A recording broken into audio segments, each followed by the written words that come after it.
who has presented at every single Web 2.0 and almost every other conference I've produced since 1997. And she's good. And I actually gave her more time this time.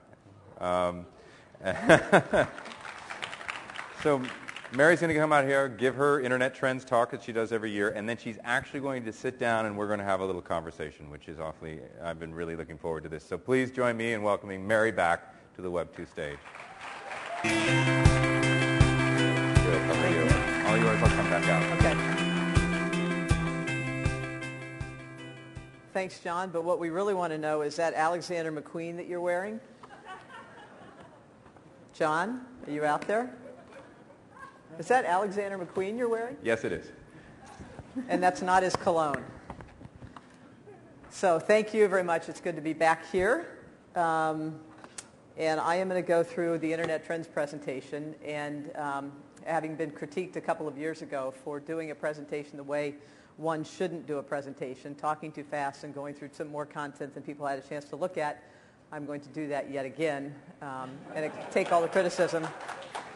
And the reality is you are all very smart. And there are 5 glasses of water up here. And the slides are on the web. They're at kpcb.com, and John will tweet them and get them out there as well. So I will go through them very quickly, but you'll have them. So one thing has changed since I was last here, and that is I joined Kleiner Perkins. This is a logo slide of the investments Kleiner has made in the venture space and also the mid to late stage growth area for private companies, which is what I focus on. And I help run a $1 billion fund at Kleiner that focuses on mid to late stage digital investments. On the trends, here are the 12 trends in 12 minutes. The first is globality, mobile, what changes in user interface, commerce, advertising, content creation, technology and mobile leadership, why Americans should be very proud of all that's been created, a mega trend of the 21st century, authentic identity, though I'm not sure I'll do as good a job as Chris Poole did yesterday. I'll just lay out a bit of a framework. Some economic trends, some thoughts on a report we put together called USA Inc., and then some closing thoughts. And with that, on globality, we are not in Kansas anymore. The data every year gets more and more pronounced. Apple, Google, Amazon.com, and Facebook remain the mega leaders, but the Chinese and Russian companies continue to crank up the leaderboard. This is a list of the top 25 global public internet companies ranked by market value. We put one in there that's not public, called Facebook, simply because the market cap at an estimated above $70 billion gave it enough girth to be worthy of being on this chart, and it certainly is one of the key platform players of the next 5 years or so. 81% of internet users on the top 10 global internet properties in the world are outside the U.S., a striking stat. If you'd ask anybody in this room 3 years ago which countries would add the most internet users over the next 3 years, a lot of us would have said China. A lot of us would have said India. I don't think anyone would have said Nigeria. A few might have said Russia. And I don't think anyone would have said Iran. And I bring this up because one of the things that's important for us as investors and all of us as company builders is we really increasingly need to look at these other markets around the world and figure out what's going on, and are there things that are applied to the markets that we primarily work in, or are there things that we should do to get into those markets? We're all active social networkers in one way, shape, or form. We're going to use a lot of ComScore data, so ComScore, thank you very much. I think many of you probably saw this stat that there's many social networkers today as the people using social networks, as there were using the entire internet in 2006. 70% of those social networking users use Facebook. I know we all think that the U.S. is a pretty active place for social networking, but Peru, actually, people in Peru use social networking more on a monthly basis per hour per month than they do in the U.S., Mexico even more, Canada more, Colombia more, Venezuela, the Philippines, Russia, Chile, Turkey, Argentina, and Israel, the #1 market for social networking usage in the world. And there are a couple common themes here. One, these countries either tend to skew younger, have a younger demographic, and the younger people are very active, or the weather tends to be very cold. One of the things that we've done, one of the things that's been interesting to look at over the last 5 or 10 years is to look at companies that have gotten density in one market in the world and then watch them take that product from what we'll call a test market and take it to a much broader marketplace. 4 companies that have been very successful at that are Shazam. They're all social services, started in the UK as a sound and music recognition site. Spotify, many of you probably know and use in Sweden, and then slowly but surely got outside that market and stayed in that market with quite a lot of success. Waze is a company that's doing that with driving navigation, social-based driving navigation in Israel, where it has critical mass and is now expanding that into different countries and into different cities.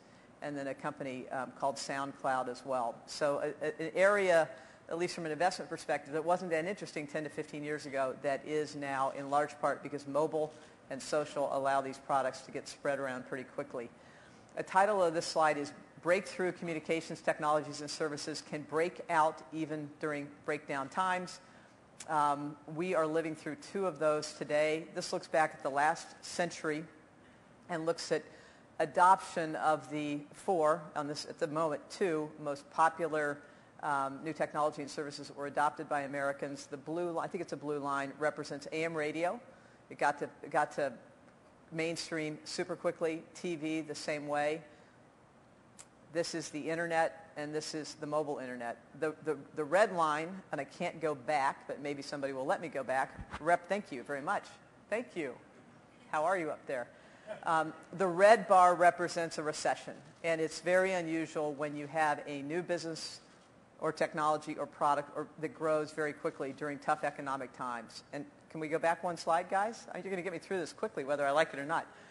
And it happened with TV, and it happened with the internet. It's obviously happening with mobile internet. So we are living through a very, very special time. What happened twice or once in a generation over the course of the last century is happening twice to us in the same generation. So these are really unique times.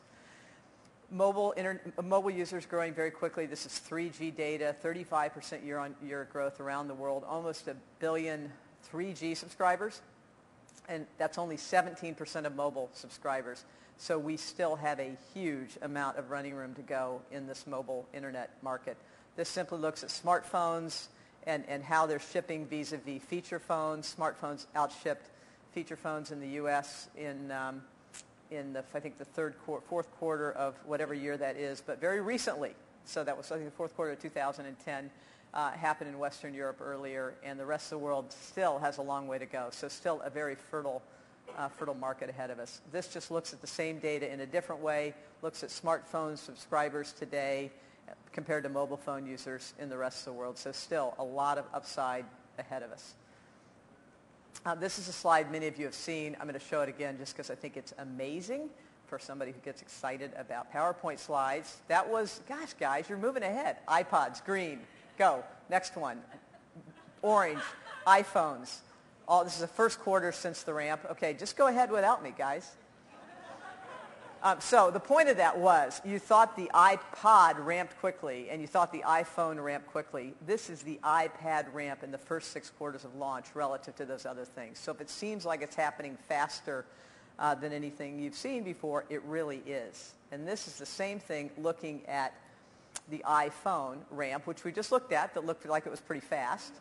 And this is Android phone shipments in the first 11 quarters since launch. So it's a very, very unique time. When we think about smartphones, we often think about iPhone. There are actually more Android phones out there than the iPhones. When we think about tablets, we often think just of the iPad. But it's notable that while there are 29 million cumulative shipments of iPads, there are 16 million cumulative shipments of the Amazon Kindle. So certainly a contender, obviously a different price point, which for a lot of people is very, very compelling. So not to be underestimated. This is just mobile usage data for 3 of the more interesting apps out there.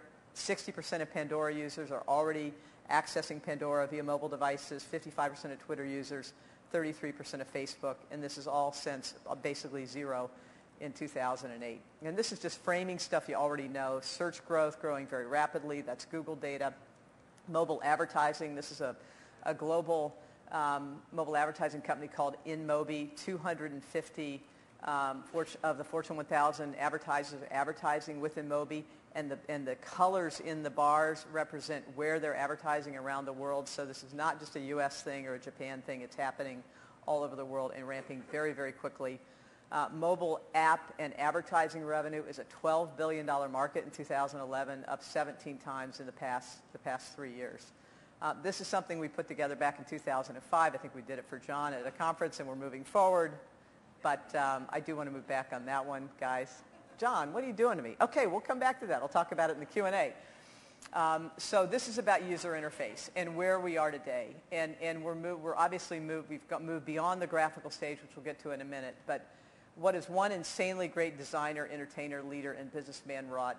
Before Steve Jobs, computers were utilitarian tools for computation. After Steve, computers became beautiful objects we could use in thousands of ways to aim to make life better. Steve's design aesthetic was second to none. We have all benefited. Many of us in this room were around in the 1980s when we were bound by text interfaces, and one guy brought us graphical user interfaces and touch, sound, and move. And sound is something I'm going to speak about here.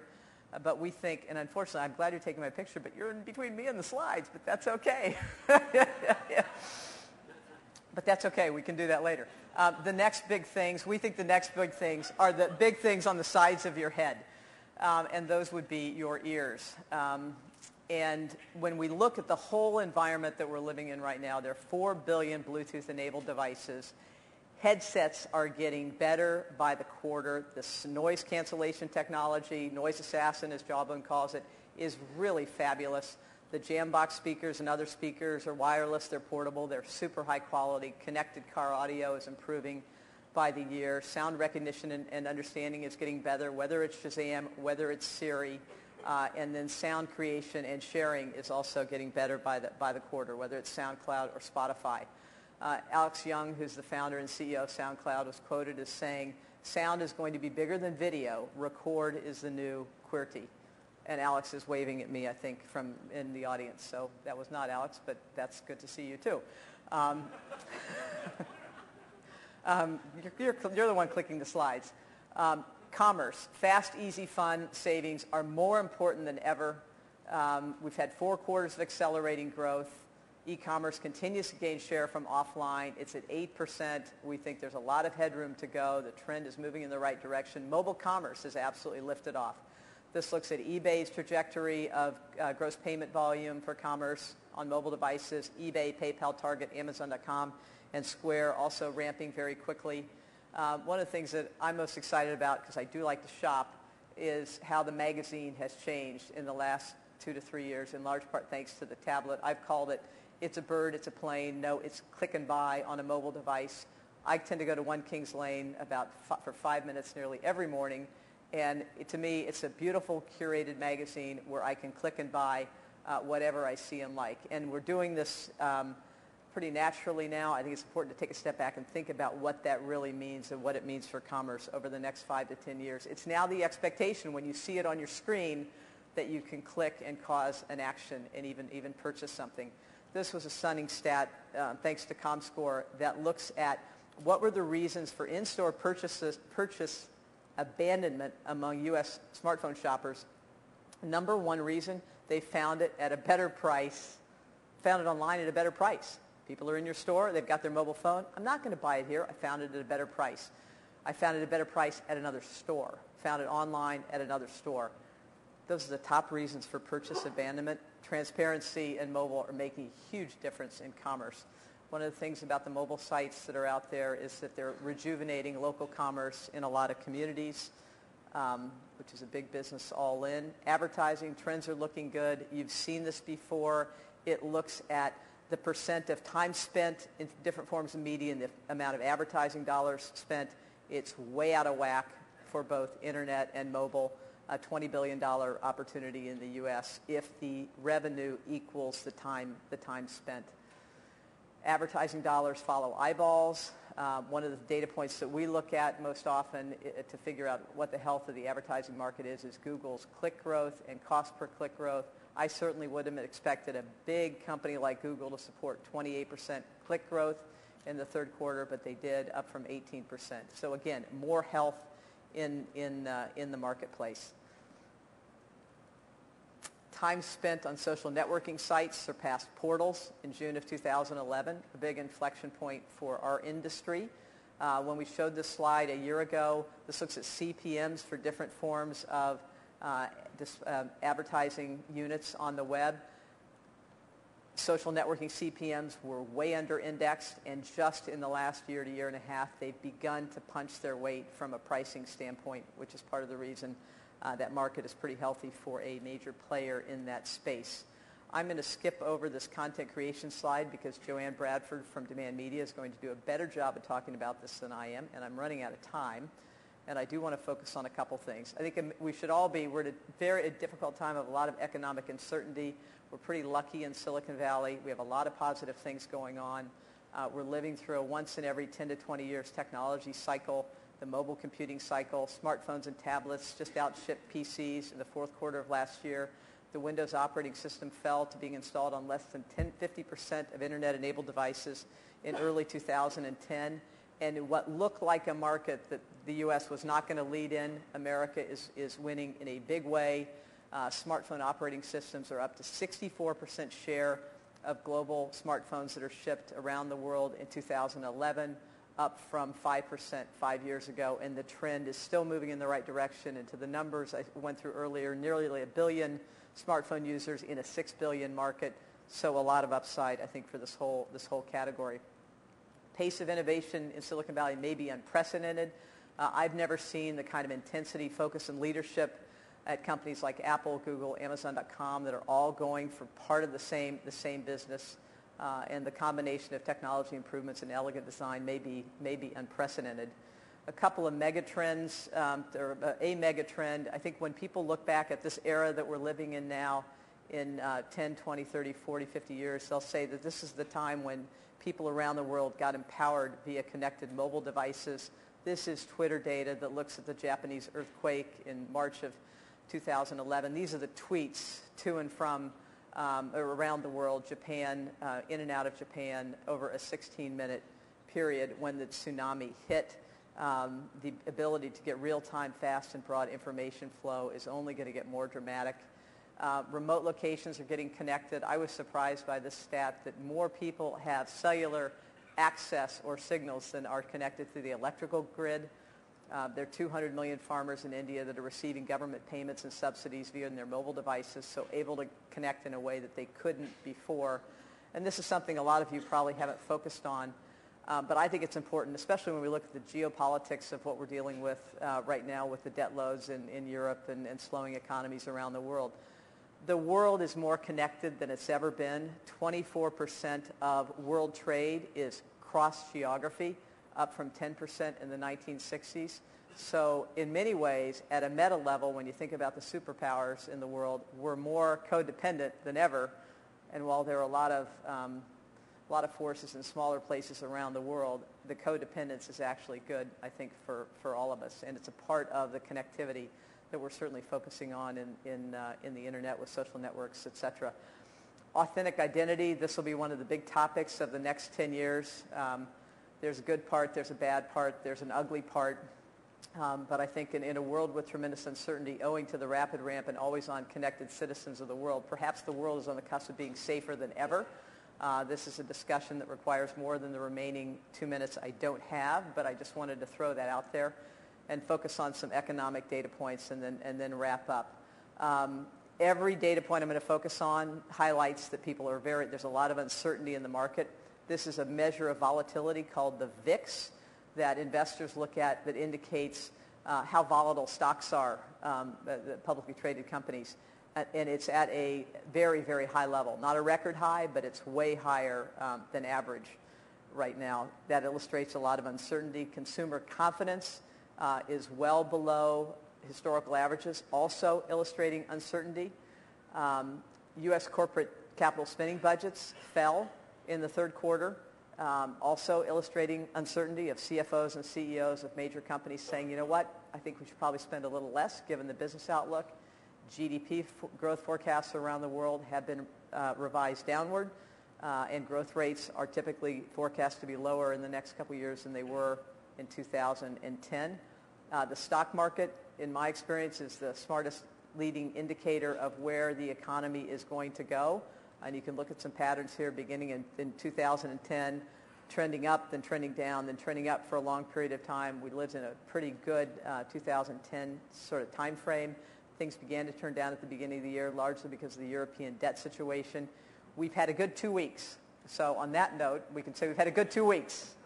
So if this trend line continues, we're in good shape. And John may want to ask me about that later. But I think that's something you should all watch pretty religiously. Last thing, we wrote a report called USA Inc. That looks at America's financial statements and where we are. I did it just because I was curious and I didn't understand it. I think I have a better understanding of it now. The red line looks at our country's expenses as a percent of GDP. The green line looks at our country's revenue as a percent of GDP. We are at the largest gap between revenue and expenses we've had during peacetime in the history of our country. And you all are taxpayers. And a lot of your taxes, you need to know where they're going. And you need to figure out whether you're happy that that's where they're going. You need to pay attention and need to have a voice on it, in my humble opinion. And on a sobering note, this looks at America's debt level relative to other countries. And I will let you do the math. But we are just behind Ireland, and we are just ahead of Portugal and Iceland. And I'll let you do the math. And with that, that's the report. That's where you can find it. And I have closing thoughts, John, before you jump up here in your fabulous Alexander McQueen jacket. On the economy, one of the things I've learned is it's often darkest before dawn. At least we know what the problems are. Now we need the resolve to fix them. Across the board, sacrifice is needed. You've all worked at companies where the companies didn't recognize their problems. That's the worst situation. Once they say we have a problem, things can oftentimes get better. In the tech industry, we live in absolutely unprecedented times. We're all pretty lucky. And to quote Rudyard Kipling, if you can keep your head above, when you can keep your head when all about you are losing theirs, and I'll leave it with that. It's good to be humble and appreciate how lucky we are, and not think that your business is worth more than it really may be, or you'll get yourself in trouble. And with that, John, thank you. Mary, have a seat. Thank you. Thank you. Is that okay? I actually think that was fewer slides than you've done in the past. I don't know. You were flipping them for me. I know. We that had about because of my 75 Alexander McQueen theories jacket? going on as Okay. to what the hell was actually happening. I thought maybe you were leaning on the second Q thing over there, Okay. or maybe someone wrote a bug that... Anyway. It wasn't you. No, it's fine. It's fine. No one I got the understood what hint. was going on, and I guess that's just the way it's going to stay. There's some ghosts in the Yeah, closet, there I are. think. God knows there are ghosts here in this wonderful old Palace Hotel, like Warren G. Harding, who gave up his ghost here. We don't need to talk about that. That's interesting stuff. Yeah, well, it's, you know. So, why did you leave the wonderful world of Wall Street to move here and work for Kleiner? The commute would be shorter to the Web 2.0 conference. I worked at Morgan Stanley for 19 years. It was a great experience. It was a great organization. I always wanted to invest, but I liked what I was doing there. And I feel that if you like where you work, you shouldn't leave until it's better than it was when you got there. Yeah. And I thought, call it old school, but the organization's in a pretty good place. The tech team is in a great spot. I had got a kick out of the team wrote a research report on a company that we took public, and I called them up and I said, guys, you're the same team. Why is this report better now than it would have been if you were working with me when I was there? Mm-hmm. So that was I think that it's a great time. I realized if I didn't leave then, I would never leave. Mm. And the Kleiner team is a great team. Yeah. It's a loose federation of company builders, and there are a lot of great companies and a lot of great entrepreneurs, and it's fun to help them.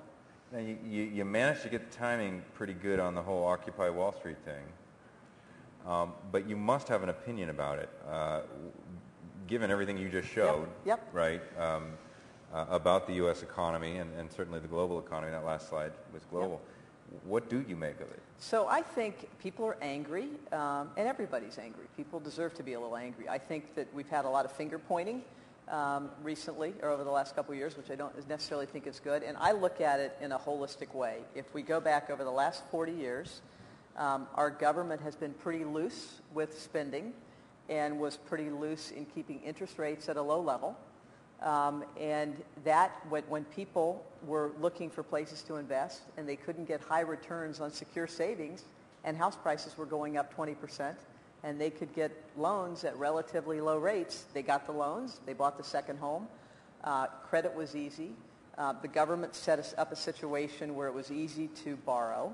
The economy was doing pretty well. Consumers got over their skis with borrowing, and Wall Street was given instruments to trade, and they traded them like crazy. And so I think when you take a step back, this is the way I look at it, if I was trying to point blame, I'd say a third government, a third consumer, a third financial services industry. So there's a lot of finger pointing because we have a problem.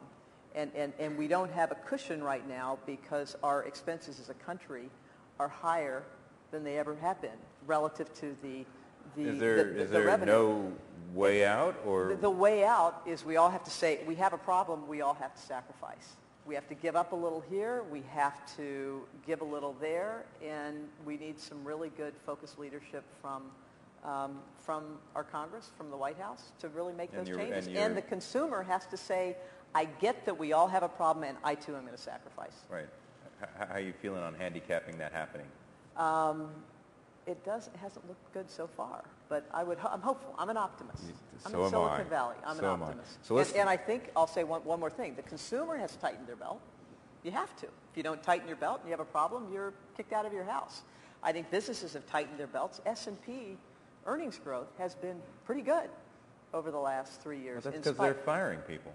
Well, but they have shareholders to report to, and so they're doing what they need to do to keep themselves in good stead, as consumers are too, with their bankers or Right. whomever. And the government hasn't done that, Yeah. and that's the next step. And I think we want to see that happen. But I would everybody's guilty. I'd love to debate policy, but we don't have time, and I want to get to what you're actually doing now. Okay. We have very, very little time. So I've compressed it. Is this Dan Schulman's water, by the way? No, I don't think that's Dan's water. I think that was Dan's water over there. Okay. It I had a like little bit Dan. of I'll ice have in it. Dan's water. You're going to just get a little bit of that Schulman magic. I've compressed, because we don't have much time, I've compressed companies that you've invested in or that Kleiner, your fund, has invested in. And I want one-word or two-word responses to these. I could do the Ben stuff. Happy, sad. So let's start. Blue. I want to start with, and I might toss in a couple of companies that you haven't invested in per se, but you covered, and you obviously have very clear opinions about some very big already public companies. So let's start with Waze. Are we on a speed clock? Speed. Waze. Waze. Israel, 7 million users. 10% of Tel Aviv commuters use Waze when they're driving around Tel Aviv, and it's really helped them beat traffic. And the thing that interested us, I'm sorry I'm going on this. That's 20 words. 140, but I'm long-winded, but I can get through it. 140 million Americans spend 50 minutes a day in a car, and 75% of them are alone. One of the themes that we talked about was sound in the car, audio. I think it's a big untapped white space. Opportunity. White space, well put, yes. There's this company name there somewhere. Square. Can I do more than one word? Okay, you can do like 4. So, okay, you can do 4 sentences. 20,000% year-on-year gross payment volume and transaction revenue growth. I saw that slide. That was pretty extraordinary. Spotify. How did you see a slide? I was backstage messing with you the whole time. Okay. It's changed the way I listen to music. I love it. 15 million users. John Battel's listening to Lady Gaga, Britney Spears, and I haven't shared and Taylor mine. Swift. And Tim O'Reilly is listening to Truckin' by the Grateful Dead. And nobody was listening to nothing when you were throwing the Angry Birds out there, looking like Drew Brees. It was very impressive. Oh, yeah. We needed some music. I missed obviously my Cal Bears could use a quarterback. This one might be, I don't know, Groupon. Quiet period. Oh!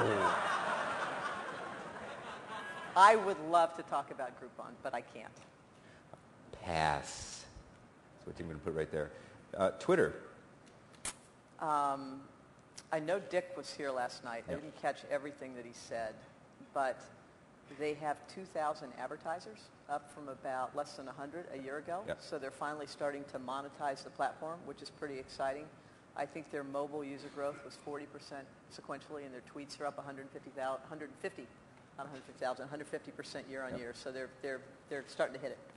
One Kings Lane. I spend 5 minutes a day on the site every morning, 5 days a week, and they just had their first $1 million day in the last month. Right That's on. a big number. Yeah. Yeah. And I didn't buy it all. That means they're on a $360 million run rate. No, that's not fair, but they had a good day. They had a good day. Trendyol. I was unfamiliar with that. Turkish fashion site. They have 4 million users, founded 2 years ago, and Turkey is the textile capital of the world. And they really like fashion, and the demo skews very young. They're one of the top Facebook countries in the world, and they have a kickin' entrepreneurial team. Great team. Last two, I'm going to cut these down because we're already out of time. 360 Buy. Chinese company. The second and third tier cities outside of Beijing, Shanghai, and Guangzhou are underserved. Great entrepreneur, a little bit of Walmart, a little bit of Amazon.com. E-commerce is growing 40% a year, and they're doing really well. How am I doing? Is it okay? Zynga. Quiet period. Damn it. Mark Pincus should have said everything yesterday. Yeah, he sure as hell did. He didn't show up. I know, quiet period. All right. You know, just one of the things that a year ago, I think we showed a slide recently that wasn't a year ago, but Cityville ramped far faster than Farmville did. Yeah. And one of the questions people have about businesses like that is there a secret sauce? Can they make the next game? Do they know how to make the next game as good as the last game? And they proved some of that with that game, I thought, with the ramp. Let me just ask you one quiet last. period. Okay. Google. I think the new structure of the management team is great. There are no weak links. I think it's very impressive. Well, let me be the first to thank you for coming back for the 8th straight year. Please join me in thanking Mary Meeker. Thank you. Thank you. I will take care of it. Okay. Bye. I like it. She does 70 slides and the dishes.